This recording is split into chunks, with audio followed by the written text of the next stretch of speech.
কলকাতার বিভিন্ন পাইস হোটেলে চারা ভেটকির গা মাখার ঝোল বা ঝাল খুবই জনপ্রিয়। চারা ভেটকির ঝাল বানানো যেমন সহজ তেমনি স্বাদও অসাধারণ। বাজার থেকে আনা একদম ফ্রেশ চারা ভেটকি দিয়েই আজকে বানিয়েছি পাইস হোটেলের মতো চারা ভেটকির ঝাল। চলো রেসিপিটা তোমাদের শেয়ার করি।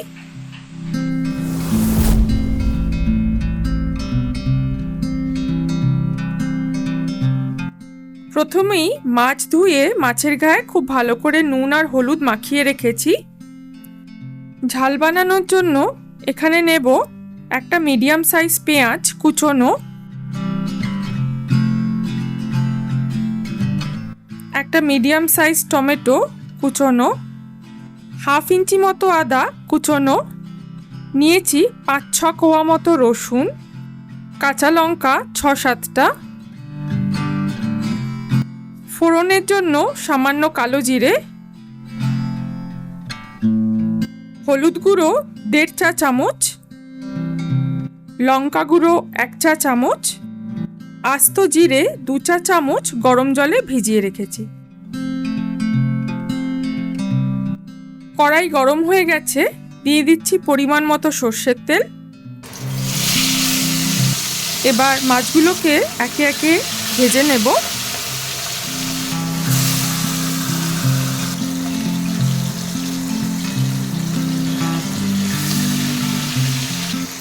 খুব সাবধানে হালকা করে খুন্তি দিয়ে মাছগুলোকে উল্টে নিচ্ছি। মাছগুলো যতক্ষণে ভাজা হচ্ছে ততক্ষণে আমরা বাটা মশলাটা করে নিই। বাটা মশলার জন্য আস্ত জিরে, কুচিয়ে রাখা পেঁয়াজ অর্ধেকটা, রসুন, আদা, টমেটো পেস্ট করে নেব। মাছগুলো ভাজা হয়ে গেছে, এবার একটা আলাদা পাত্রে আমি তুলে নিচ্ছি। কড়াইতে এবার তেলের মধ্যে ফোড়ন দিচ্ছি কালো জিরে। যে পেঁয়াজটা কুচিয়ে রেখেছি তার অর্ধেকটা আমি দিয়ে পেঁয়াজটাকে খুব ভালোভাবে ভেজে নিচ্ছি।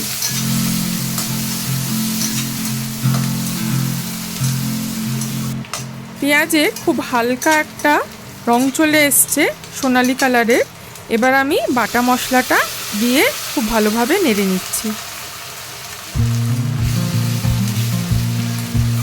মশলাটা খুব ভালোভাবে কষাবো, কাঁচা গন্ধটা যাতে চলে যায়।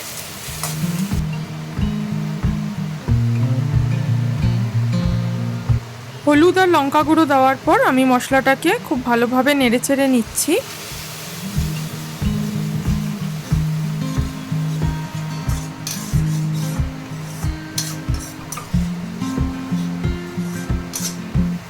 দিয়ে দিলাম পরিমাণ মতো নুন, দিচ্ছি 8 চামচ মতো চিনি। আবারও একটু ভালোভাবে নেড়ে চেড়ে নেব। মিক্সির পাত্রে যেটুকু মশলা লেগে আছে সেটা জল দিয়ে ধুয়ে আর একটু দিয়ে দিচ্ছি।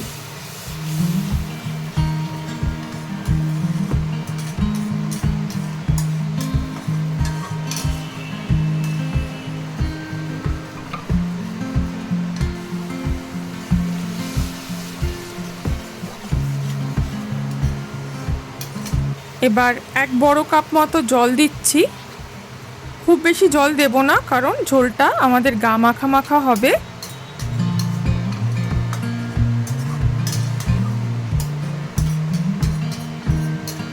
এবার আমি 3-4 মিনিটের জন্য ঢাকা চাপা দিয়ে দেব, যতক্ষণ ঝোলটা ফুটে না ওঠে। 3 থেকে 4 মিনিট পর ঢাকাটা খুলে নিয়েছি, ঝোলটা ফুটে গেছে। এবার আমি আস্তে আস্তে মাছগুলো খুব সাবধানে ঝোলের মধ্যে দিয়ে দিচ্ছি।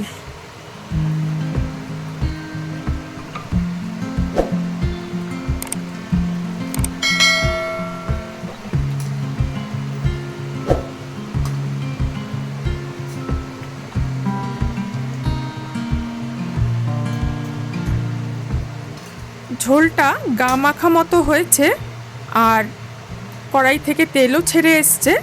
এবার আমরা সবশেষে কাঁচা লঙ্কা দিয়ে দিচ্ছি। চারা ভেটকির ঝাল কিন্তু আমাদের রেডি।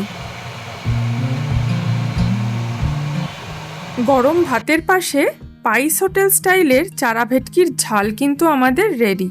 আশা করি তোমাদের খুব ভালো লাগবে। ভালো লাগলে লাইক, শেয়ার আর সাবস্ক্রাইব করতে ভুলো না।